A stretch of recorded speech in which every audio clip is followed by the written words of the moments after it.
ओम शांति। आज है 1 अगस्त, शिव बाबा की साकार मुरली।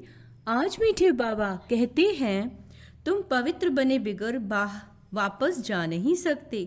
इसीलिए बाबा की याद से आत्मा की बैटरी को चार्ज करो। नेचुरल पवित्र बनो। नेचुरल प्रश्न, बाबा तुम बच्चों को घर चलने से पहले कौन सी बात सिखा रहे हैं? कहते हैं, बच्चे घर चलने से पहले जीते जी मरना यानी शरीर को भूलना है।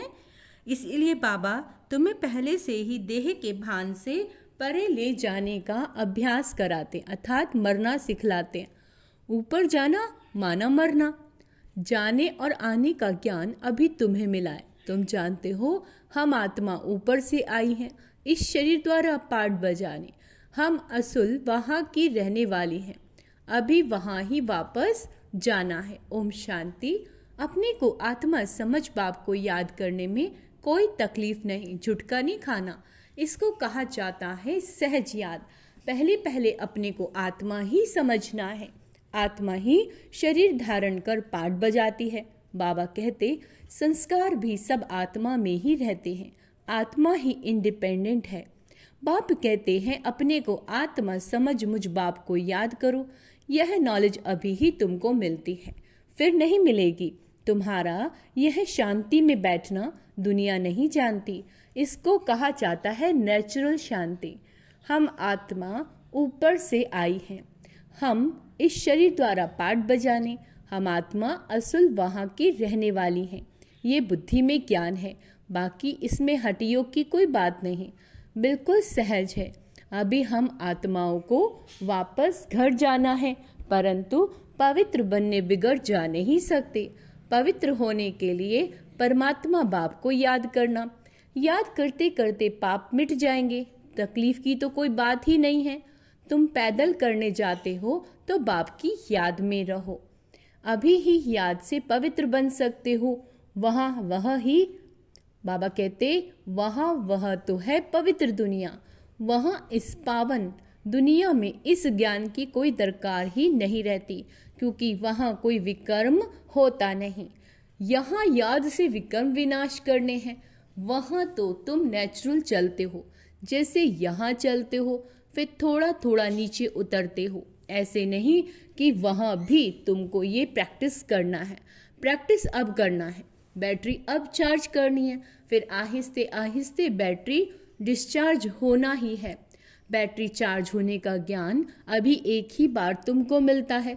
सतो प्रधान से तमो प्रधान बनने में तुमको कितना समय लग जाता है। शुरू से लेकर कुछ न कुछ बैटरी कम हो जाती है ना। मूल वतन में तो है ही आत्माएं, शरीर तो है नहीं, तो नेचुरल उतरने और बैटरी कम होने की बात ही नहीं होती। मोटर जब चलेगी तब तो बैटरी कम होगी, मोटर खड़ी होगी तो बैटरी थोड़े ही चालू होगी।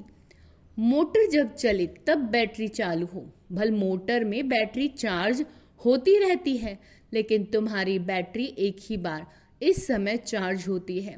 तुम फिर जब यहाँ शरीर से कर्म करते हो, ध्यान रहे, जब हम आत्माएं शरीर से कर्म करती हैं तो थोड़ी बैटरी कम होती जाती है। पहले तो समझना है कि वो है सुप्रीम फादर, जिसको सब आत्माएं याद करती हैं।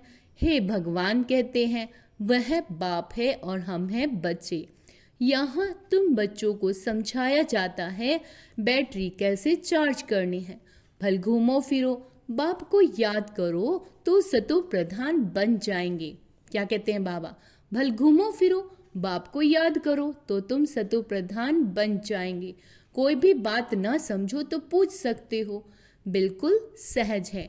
5000 वर्ष के बाद हमारी बैटरी डिस्चार्ज हो जाती है। बाप आकर सबकी बैटरी चार्ज कर देते हैं। विनाश के समय सब ईश्वर को याद करते हैं। समझो बाढ़ हुई तो भी जो भक्त होंगे वह भगवान की ही याद करेंगे, परंतु उस समय भगवान की याद आ नहीं सकती। मित्र संबंधी धन दौलत ही याद आता है। भल हे भगवान कहते हैं, परंतु वो कहने मात्र कहते हैं। भगवान बाप है, हम उनके बच्चे हैं, यह तो जानते ही नहीं। उनको सर्वव्यापी का उल्टा ज्ञान मिलता है।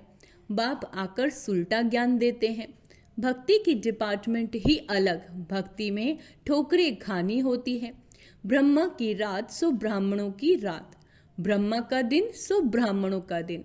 ऐसा तो नहीं कहेंगे शूद्रों का दिन शूद्रों की रात। यह राज बाप बैठ समझाते हैं। यह है बेहद की रात व दिन। अभी तुम दिन में जाते हो, रात पूरी होती है। यह अक्षर शास्त्रों में है। ब्रह्मा का दिन ब्रह्मा की रात कहते हैं, परंतु जानते नहीं तुम्हारी बुद्धि अब बेहद में चली गई। यूं तो देवताओं को भी कह सकते हैं विष्णु का दिन विष्णु की रात, क्योंकि विष्णु और ब्रह्मा का संबंध भी समझाया जाता है। त्रिमूर्ति का ऑक्यूपेशन क्या है और तो कोई समझ ना सके। वह तो भगवान को ही कचमच में वह जन्म मरण के चक्र में ले गए। राधे कृष्ण आदि भी मनुष्य हैं, परंतु दैवी गुणों वाले। अभी तुमको ऐसा बनना है, दूसरे जन्म में देवता बन जाएंगे। 84 जन्मों का जो हिसाब किताब था वो अब पूरा हुआ, फिर रिपीट होगा। अब तुमको ये शिक्षा मिल रही है। बाप कहते मीठे मीठे बच्चों अपने को आत्मा निश्चय करो। कहते भी हैं हम पाठधारी हैं, हम पाठधारी हैं, परंतु हम आत्माएं ऊपर से कैसे आती हैं ये नहीं समझते। अपने को देहधारी ही समझ लेते हैं। हम आत्मा ऊपर से आती हैं, फिर कब जाएंगी? ऊपर जाना माना मरना, शरीर छोड़ना। मरना कौन चाहते हैं? यहाँ तो बाप ने कहा तुम इस शरीर को भूलते जाओ। जीते जी मरना तुमको सिखलाते हैं, जो और कोई सिखला ना सके। तुम आए ही हो अपने घर जाने के लिए। घर कैसे जाना है यह ज्ञान अभी ही मिलता है। तुम्हारा इस मृत्यु लोक में ये अंतिम जन्म है। अमर लोक सतयुग को कहा जाता है। अभी तुम बच्चों की बुद्धि में हैं हम जल्दी जल्दी जाए। पहले पहले तो घर मुक्ति धाम में जाना पड़ेगा। ये शरीर रूपी कपड़ा यहाँ ही छोड़ना है। क्या कह रहे हैं बाबा? ये जो शरीर है, ये जो कपड़ा है, इसको यहीं छोड़ना है, फिर आत्मा चली जाएगी घर। जैसे हद के नाटक के एक्टर्स होते हैं, नाटक पूरा हुआ तो कपड़े वहाँ ही छोड़ घर के कपड़े पहन घर में जाते हैं। बाबा कहते तुम्हें भी अब ये चोला छोड़ जाना है। सतयुग में तो थोड़े देवताएं होते हैं, यहाँ तो कितने मनुष्य हैं अनगिनत। वहाँ तो होगा ही एक आदि सनातन देवी देवता धर्म। अभी तो अपने को हिंदू कह देते हैं, अपने श्रेष्ठ धर्म कर्म को भूल गए, तब तो दुखी हुए। सतयुग में तुम्हारा श्रेष्ठ कर्म धर्म था। अभी कलयुग में धर्म भ्रष्ट है। बुद्धि में आता है कि हम कैसे गिरे। अभी हम बेहद के बाप का परिचय देते हैं। बेहद का बाप ही आकर नई दुनिया स्वर्ग रचते हैं। कहते हैं मन मना भव। यह गीता के ही अक्षर हैं। सहज राजयोग के ज्ञान का नाम रख दिया जाता है गीता। यह तुम्हारी पाठशाला है। बच्चे आकर पढ़ते हैं तो कहेंगे हमारे बाबा की पाठशाला है। जैसे कोई बच्चे का बाप प्रिंसिपल होता है तो कहेंगे हम अपने बाबा के कॉलेज में पढ़ते हैं। उनकी माँ भी प्रिंसिपल है तो कहेंगे हमारे माँ बाप दोनों प्रिंसिपल, दोनों पढ़ाते हैं। हमारे मम्मा बाबा का कॉलेज है, तुम कहेंगे हमारे मम्मा बाबा की पाठशाला है। दोनों ही पढ़ाते हैं। दोनों ने ये रूहानी कॉलेज व यूनिवर्सिटी खोली है। दोनों इकट्ठे पढ़ते हैं। बाप ने बच्चों को अडॉप्ट किया। ये बहुत गुह्य ज्ञान की बातें हैं। बाप कोई नई बात नहीं समझाते, ये तो कल्प पहले भी समझानी दी थी। हाँ, इतनी नॉलेज है जो दिन प्रतिदिन गुह्य होती जाती है। आत्मा की समझानी देखो। क्या कहते हैं बाबा? आत्मा की समझानी देखो अभी तुमको कैसे मिलती है। इतनी सी छोटी सी आत्मा में 84 जन्मों का पाठ भरा है जो कभी विनाश नहीं होता है। आत्मा अविनाशी तो उसमें जो पाठ है वो भी अविनाशी। आत्मा ने कानों द्वारा सुना, शरीर है तो पाठ है। शरीर से आत्मा अलग हो जाती है तो जवाब नहीं मिलता। अभी बाप कहते हैं बच्चे तुमको वापस घर चलना है। ये पुरुषोत्तम युग जब आता है तब ही वापस जाना होता है। इसमें पवित्रता ही मुख्य चाहिए। शांति धाम में तो पवित्र आत्माएं ही रहती हैं। शांति धाम और सुख धाम दोनों ही पवित्र धाम हैं। वहाँ शरीर है नहीं, आत्मा पवित्र है। वहाँ बैटरी डिस्चार्ज नहीं होती। यहाँ शरीर धारण करने से मोटर चलती है। मोटर खड़ी होगी तो पेट्रोल कम थोड़े ही होगा।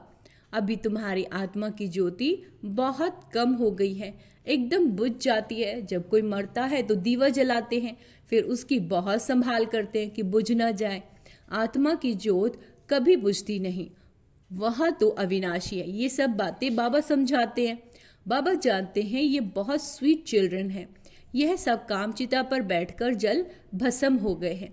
फिर इन्हों को जगाता हूँ, बिल्कुल ही तमो प्रधान मुर्दा बन पड़े हैं। बाप को जानते ही नहीं। मनुष्य कोई काम के नहीं रहे। मनुष्यों की मिट्टी कोई काम की नहीं रहती। ऐसे नहीं कि बड़े आदमी की मिट्टी कोई काम की है, गरीब की नहीं। बाबा कहते मिट्टी तो मिट्टी में मिल जाती है, फिर भल कोई भी हो। कोई जलाते हैं, कोई कब्र में बंद कर देते हैं, पारसी लोग कुएं पर रख देते हैं, फिर पंछी मांस खा लेते हैं, फिर हड्डियां जाकर नीचे पड़ती हैं, वह फिर भी काम आती हैं। दुनिया में तो ढेर मनुष्य मरते हैं, अभी तुमको तो आपे ही शरीर छोड़ना है। क्या कहा है बाबा ने? तुम्हें आपे ही खुद बॉडी से डिटैच होना है, शरीर छोड़ना है। तुम यहाँ आई ही हो शरीर छोड़कर वापस घर जाने, मरने के लिए तो आए हम। तुम खुशी से जाते हो कि हम जीवन मुक्ति में जाएंगे। जिन्होंने जो पार्ट बजाया अंत में वही बजाएंगे। बाप पुरुषार्थ कराते रहेंगे, साक्षी हो देखते रहेंगे। ये तो समझ की बात है, इसमें डरने की कोई बात ही नहीं। हम स्वर्ग में जाने के लिए खुद ही पुरुषार्थ कर शरीर छोड़ देते हैं। बाप को याद करते रहना तो अंतमते सुगति हो जाए। इसमें मेहनत है, हर एक पढ़ाई में मेहनत है। भगवान को आकर पढ़ाना पड़ता है, जरूर पढ़ाई बड़ी होगी। इसमें दैवी गुण भी चाहिए। ये लक्ष्मी नारायण बनना है ना। यह सतयुग में थे, अब फिर तुम सतयुगी देवता बनने आए हो। एम ऑब्जेक्ट कितनी सहज है, त्रिमूर्ति में क्लियर है। ये ब्रह्मा विष्णु शंकर आदि के चित्र ना हो तो हम समझा कैसे सकते हैं? ब्रह्मा सो विष्णु, विष्णु सो ब्रह्मा। ब्रह्मा की 8 और 100 भुजा दिखाते हैं। क्यों? क्योंकि ब्रह्मा के ढेर बच्चे होते हैं, तो फिर उन्होंने वह चित्र बना दिए। बाकी मनुष्य कोई इतनी भुजाओं वाला होता थोड़े ही है। रावण को 10 शीश वाला, उसका भी अर्थ है। ऐसा मनुष्य बाबा कहते होता नहीं। ये बाबा ही बैठ के समझाते हैं। मनुष्य तो कुछ भी नहीं जानते, यह भी खेल है। कोई को पता नहीं कि कब से शुरू हुआ, परंपरा कह देते हैं। अरे वह भी कब से, बाबा पूछते हैं। तो मीठे मीठे बच्चों को बाप पढ़ाते हैं। ये टीचर भी है तो गुरु भी है, तो बच्चों को कितनी खुशी होनी चाहिए, होनी चाहिए। ये म्यूजियम आदि किसके डायरेक्शन से खुलते हैं? यहाँ है ही माँ, बाप और बच्चे। ढेर बच्चे हैं, डायरेक्शन पर खोलते रहते हैं। लोग कहते हैं तुम कहते हो भगवान वाच्य, तो रथ द्वारा हमको भगवान का साक्षात्कार कराओ। अरे तुमने आत्मा का साक्षात्कार किया, इतनी छोटी सी बिंदु का साक्षात्कार तुम क्या कर सकते हो? जरूरत ही नहीं। ये तो आत्मा को जानना होता है। आत्मा भ्रकुटी के बीच में रहती है, जिसके आधार पर ही इतना बड़ा शरीर चलता है। अभी तुम्हारे पास ना लाइट का ना रतन का ताज है। रतन जड़ित दोनों ताज लेने के लिए तुम फिर से पुरुषार्थ कर रहे हो।